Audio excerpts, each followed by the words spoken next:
We're here to give you our review of Sacramento, and we'll just go through all the same categories, kicking off with arts and culture. Yeah, so Sacramento has kind of a rich history, and a lot of that is shown in Old Town Sacramento, which is a spot where they have a lot of local artists and a lot of exhibitions and old-timey kind of food establishments that we were able to have a lot of fun walking around.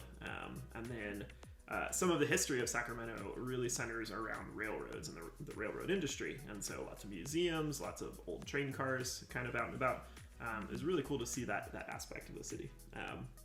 One of the cool things we did get to do, more modern take on things, is go out to a comedy show. So there was kind of a outdoor theater cordoned off. We were 6 feet away from everyone and had these cool headphones that allowed us to listen and hear everything. So it was like silent disco style stand-up. I sort of felt like I was a member of Daft Punk. But one downside of arts and culture scene here is there are not a lot of sports teams in Sacramento. So there are the Sacramento Kings if you're into basketball.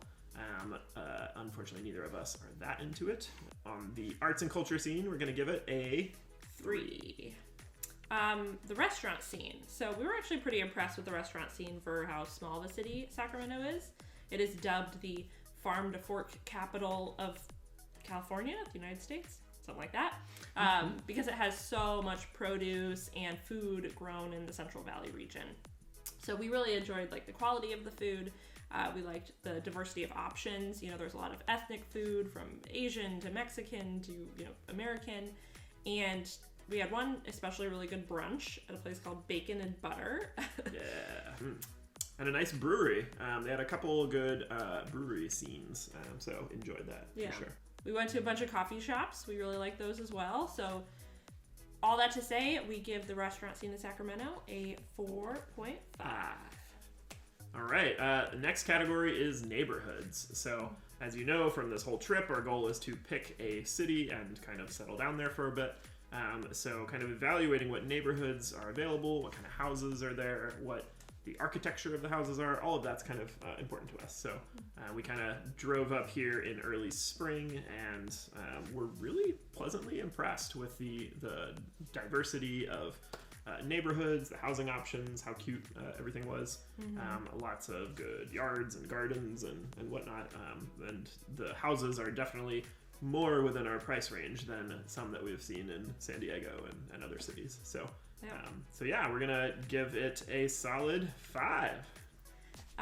Next, the outdoor activity scene. So Sacramento is a city bordered really by 2 rivers. So there's a lot of river activities, whether it be paddleboarding or kayaking or swimming in the summer, as well as trails that go right along the rivers. So some paved bike trails as well as more unpaved running or biking trails. There's a few city parks that we went to as well. To do hiking or something a little more foresty, you really do have to get outside of the city. But nonetheless, we were really impressed with Sacramento's outdoorsy scene and are giving it a 4.5. Kind of piggybacking off that, we have our category of day trips and weekend trips. And so this really centers on where do we go when we want to get out of the city and do different activities. Within a couple hours, you have the Bay Area, you have San Francisco if you want to go kind of have a city life kind of night, or go to the theater or something like that. On the flip side, literally, geographically, there is Lake Tahoe, which is a beautiful lake. We were lucky enough to have some time to drive out there and spend a weekend. And beautiful lake, lots of lake activities, water stuff in the summer, and lots of skiing and hiking year-round, skiing in the winter, obviously. But just really cool area. So Folsom, I think, is 45 minutes away and also has some really good hiking and stuff available. So and wine country. We spent one afternoon kind of driving down to Sonoma Valley, which is right next to Napa Valley, I think. But basically. But yeah, just really cool options there for getting out of Sacramento and doing some other stuff. So so we're gonna give it a 5. Traversability. So getting around inside of Sacramento is super easy. It's super bikeable, walkable, within certain neighborhoods, of course. There's sort of a main midtown and downtown and a couple other, city center areas.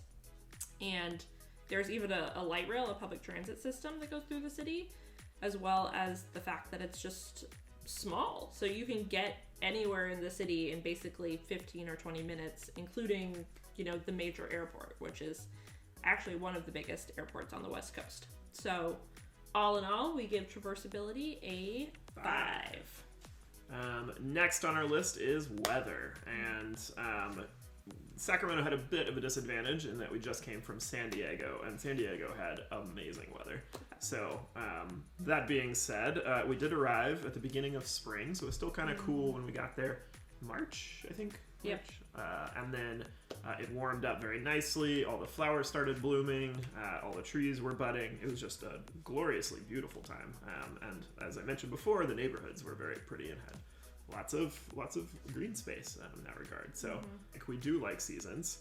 So enjoying fall, enjoying spring, enjoying a warm summer. The one big downside of Sacramento seasons is there's a fifth one, and that's the fire season. So I think kind of late summer, early fall is when there's a lot of fires in the nearby hills, and we did talk to some locals and found out that it's really not much of an issue when you're in the cities. You're kind of protected from the actual fire, although you do still have to deal with smoke in the air all the time. So, still going around with masks on and kind of being aware and prepared for that. So something to consider for sure. We're going to give weather of Sacramento a 3.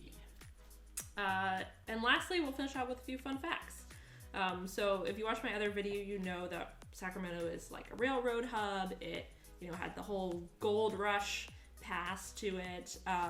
And Old Town Sacramento is actually one of those areas that was in that time period when railroads and the gold rush were the events of the day. As we mentioned, it's near those rivers. So back when they first founded Sacramento, they didn't really think about raising the city up. So there was a huge flood in like the late 1800s, feet of water in major buildings, and they decided to just raise everything up. And so now there's an underground Sacramento, which is that area that used to be the main level before they rose it up. The one other thing that we really were not expecting here is how many wild turkeys are in Sacramento.